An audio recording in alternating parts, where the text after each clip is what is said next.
We've been a leader in banking for more than 100 years. You'll find us here, at home, on your phone, and everywhere you go. Renaissance Bank. Understanding you. Member FDIC. Equal housing lender.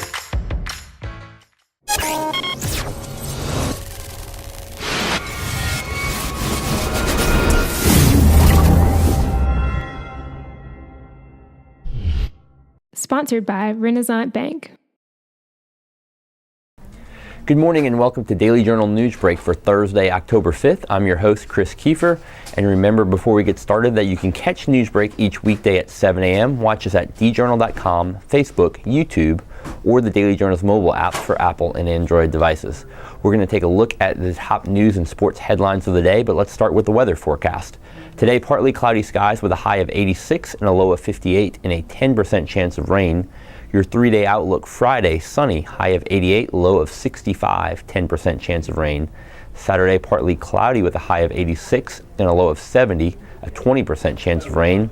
Sunday's forecast calls for rain with a high of 83 and a low of 70, 60% chance of rain. Let's take a look now at today's top headlines. Police Athletic League coaches, students, staff, and volunteers were named Grand Marshals for the 2017 Reed's Tupelo Christmas Parade. The 69th annual parade will be at 7 p.m. on Friday, December 1st. The theme will be a community Christmas. R.W. Reed Company President Jack Reed Jr. said Powell was a perfect choice when there is so much negative national news about black and white relations. Reed said Powell is one of the good experiences where the police come together with the whole community, and primarily the African American community.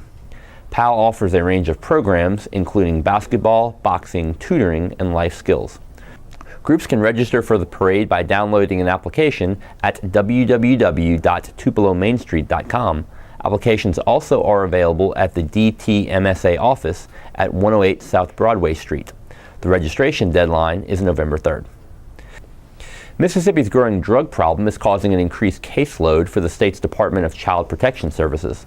To deal with that growing caseload, the new agency is requesting $113.2 million in state funding next year. That is an increase of $15 million from what it received during the 2017 legislative session. The agency was split from the Department of Human Services during the 2016 legislative session in an effort to deal with problems in the state's foster care system that resulted in a federal lawsuit. Executive Director Jess Dickinson told legislative leaders the funding increase would be used to hire 108 new staff members. That includes 60 new positions to staff an around-the-clock hotline to report child abuse, neglect, and exploitation. Additional money also will be used to increase social work staffing to stay within the guidelines of the agreement reached in December 2016 in the federal lawsuit. Dickinson said in 2013 the state had a caseload of about 2,900 abused and neglected children. That number had grown to more than 6,000 as of this summer. Toyota is hosting a free concert in Fair Park in downtown Tupelo on November 4th to celebrate its 10th anniversary in Northeast Mississippi. The event is called Back Porch Blues. It has what Toyota calls a powerhouse lineup that offers a little something for everyone. The lineup includes R&B band Soul Shockers at 5:30 p.m., followed by the Dirty Dozen Brass Band at 6:45 p.m. The 7-man vintage R&B group Nathaniel Rateliff and the Night Sweats wraps up the show at 8 p.m. Food trucks will be set up at the event. During the celebration, Toyota also will announce a special $60,000 donation to a community partner.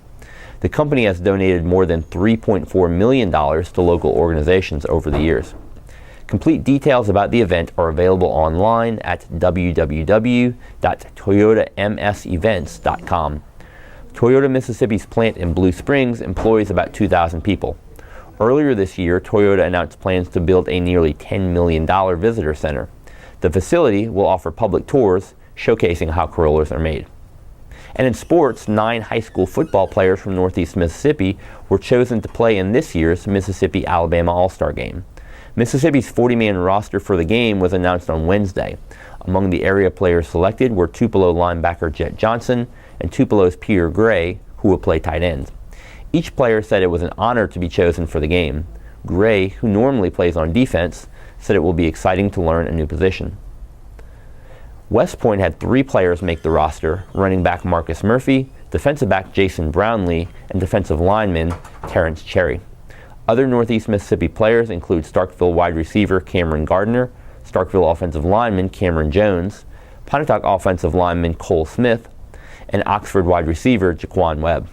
This year's game will be played on December 16th at M.M. Roberts Stadium on the Southern Miss campus. That does it for Newsbreak on this Wednesday. Don't forget, this show is just one of the many online offerings from the Daily Journal that gets you news off the page and on the go. Listen to the Memo podcast, which highlights Northeast Mississippi news and entertainment with hosts Emma Kent and Derek Russell. On Wednesday's episode, Emma talks about marketing efforts by the Tupelo School District.